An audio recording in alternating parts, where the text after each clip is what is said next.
Okay, let me calm down for a minute. Okay. Hi, Glenn. Good morning. Good morning, Steph. I mean, just legally speaking, is getting real up in here, correct? I mean, these are multiple states, multiple search warrants and subpoenas, right? Federal agents have dropped subpoenas on. We've got what? Georgia. We've got Nevada. We've got Michigan, right? It's happening, isn't it, Glenn? It is happening. I really don't want to kill anybody's buzz. It's happening a little too slowly for my taste, but it's happening. They're working their way up the criminal ladder, up to the command structure of the insurrection.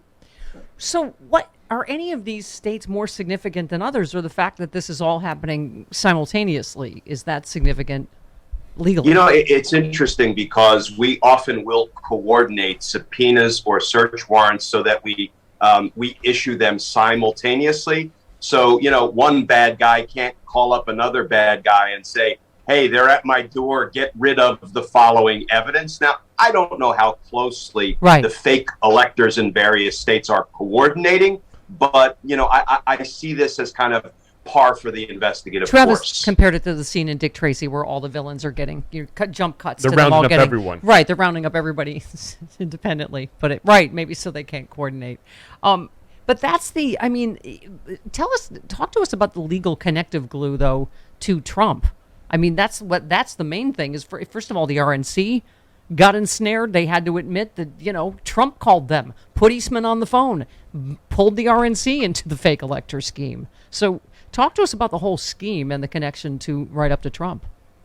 We don't know what we don't know, Steph. So, do we believe that the Steve Bannons were directly plugged in to the White House? Could be, right? He used to have an office in the White House. Could it be that Roger Stone was communicating with his old buddy, Donald Trump, on this whole, scheme to defraud the United States? We don't know yet. We certainly know John Eastman is in the thick of it. We know Rudy Giuliani is in the thick of it. We know Jeffrey Clark. We're going to hear blockbuster evidence today in the J6 public hearing from high DOJ officials. We can talk about that in a minute. But right now, with all of these, it's beginning to rain subpoenas. And I think what we're going to see is there's going to be this race to the prosecutor's office by any number of folk who, they want to get in front of it. They want to take responsibility for what they do, and they want to divulge what they know. And all of that will creep closer and closer to the Oval Office. That's what I was saying, Glenn. I wanted to get your take on that, on the other kind of stunning news that after today, we're not going to have hearings again until probably mid-July because they keep criming. They said we keep getting new evidence. Was it Raskin that said we're getting new evidence at a velocity that is? So I assume that's what I was saying, is people are rushing to get on the right side of the law. There's more documentary film evidence coming out. It seems like we say, there's just this mountain of sort of not just evidence, but people coming forward. Is that what's causing the delay? And what do you make of what's going to happen next? Yeah, I think it's actually all for the good. It reminds me of when I was prosecuting, and we would decide to release a video into the public square that was, pretty dramatic regarding a crime being committed, and we would open a tip line. Yeah. And because of those images, which I see, as a parallel between that and what we are seeing with these public hearings, all of a sudden the information starts to pour in, sometimes from uninvolved witnesses, but sometimes from involved witnesses. So I think that's what we're experiencing because they're doing such a great job presenting the story to the American people. And this is all for the good that more evidence is pouring in. Yeah. What should we look for today? So today the focus is the Justice Department and pressure on the Justice Department, and also what Republican legislators may be involved in trying to help them do this. Yeah, today is a big day because we're going to hear from high DOJ officials about Donald Trump's direct attempt to corrupt and weaponize the Department of Justice to try to install him unconstitutionally for a second term. And what I would do is I would invite the criminal intent deniers to really pay attention today, because I'm so tired of people saying criminal intent is so hard to prove. No, it's not. First of all, Donald Trump's middle name is criminal intent. Setting that snark aside, the criminal intent deniers are beginning to sound like moon landing deniers to me. And once they see high DOJ officials say, we told Donald Trump there was no fraud undermining the election results. And what did he say? He said, I don't care. Just say there was and leave the rest to me and my allies in Congress. That is direct, incriminating evidence out of the mouth of the orange horse himself that should satisfy the election, the criminal intent deniers. Yes, we landed on the moon. Yes, Donald Trump had corrupt intent throughout this horrific endeavor. You know, it's interesting. We were saying about that they won't stop criming, and that's why these are now things are being delayed until, not delayed, but they have so much new evidence that now we'll wait till maybe mid-July for the next. Because you tweeted about Representative Schiff opens his questioning by exposing Trump's present attempt to interfere with the testimony of the Arizona Speaker of the House, Rusty Bowers, by lying about a conversation with Bowers. Trump is interfering in this congressional hearing in real time, right before our eyes. I mean, that part's extraordinary, that you have to open with what just happened. Did you tell Donald Trump that the election was rigged and he won Arizona? No, I did not. I mean, it's just, but this is what, while a historic blunder by Kevin McCarthy, which is what is so great about these hearings, these are serious people. It is, and it is bipartisan. It is all Trump supporters that are testifying, Republicans on the panel, but there's not this nonsense, this Jordan and Gates kind of, ridiculous gaslighting going on at the same time, right?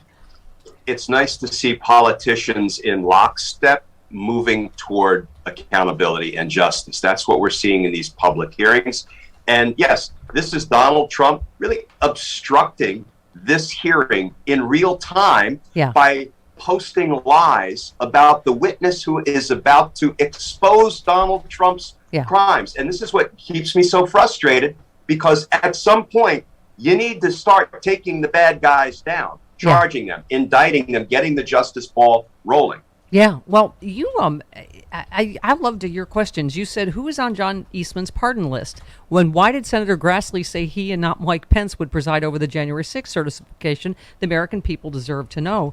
As much as we found out, there's a lot more we need to know, isn't there?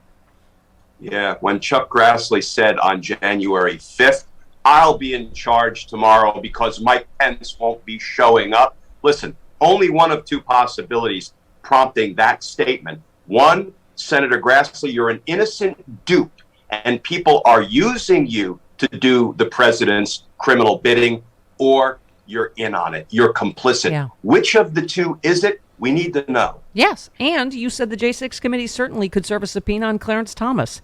But would such a subpoena be legally enforceable? Well, it would be challenged in court and litigated up to the Supreme Court. And given Thomas's track record of ignoring conflicts, he'd probably vote against it. I mean, but at some point, the hubris is going to bring these people down. I mean, they are going to talk to Ginny Thomas under oath, right?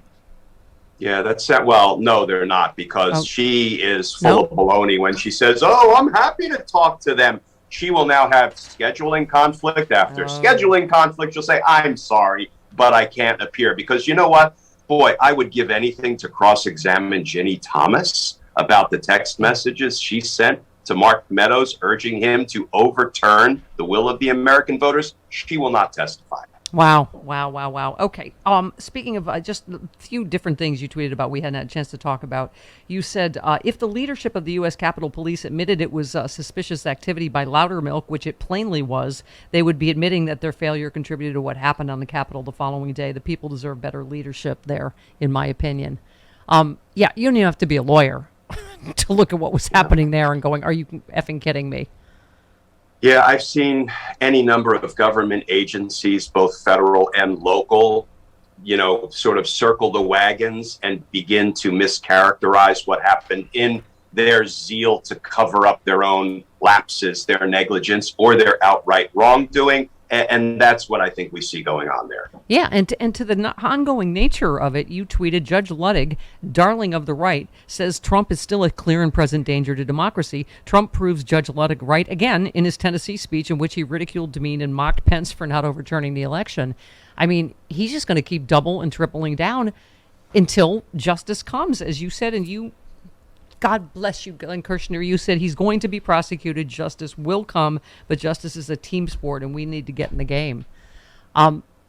Yeah, I have never been more hopeful than I am right now that there will be justice. Where are you on the justice meter, Captain America? It's coming. It's coming. I'm going to add, because I want to keep pushing DOJ, not that DOJ is susceptible to being pushed, but you know what? Listen, I was a Fed for decades, and yes, the party line was, we don't cater to outside influence or pressure. We follow the facts and follow the law wherever they lead. Well, the facts and the law have led us all to see the evidence that proves Donald Trump's crimes. So now we need to move out. And the 110,000 employees at the Department of Justice are also human beings. So yes, they feel the pressure to move out and protect our democracy. So we are going to get there. Yeah.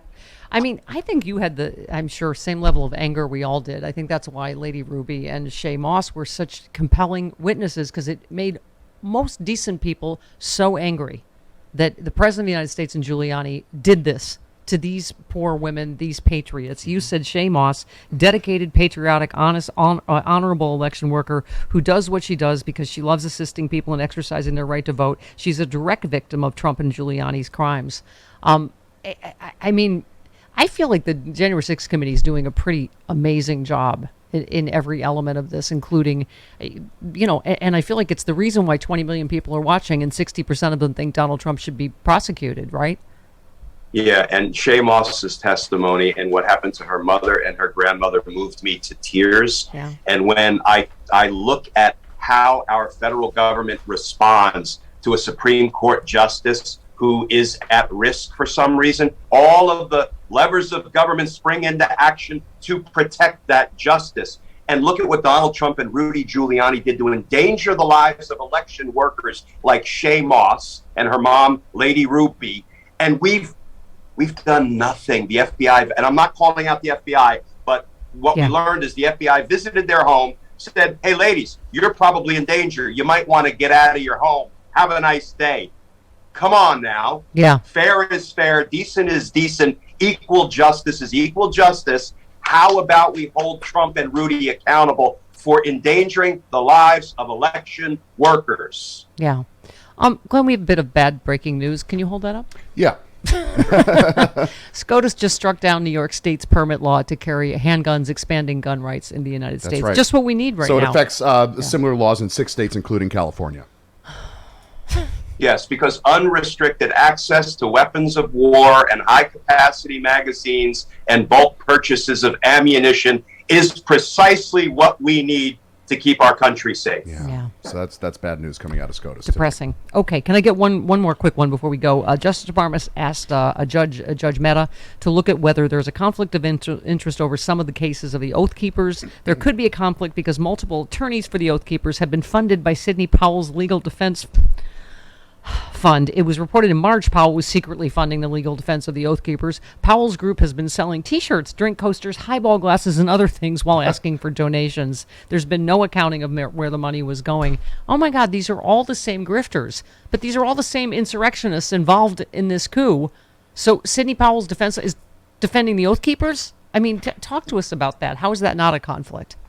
So it's not that unusual when prosecutors see that it looks like dirty, conflicted money might be funding the defense of somebody who could actually flip and provide incriminating information on the person donating that money to the defense. There's a conflict, and that's why we litigate these kinds of financial conflicts in court. And I am certain Judge Mehta will sort this out appropriately. Yeah. All right. Well, listen, I'm just going to focus on the Justice is Coming tweet, and that's all. And the fact that we're going to have you live in studio in a couple of weeks. Yay! Oh, my God. I got a pre-order of a fainting couch. Okay.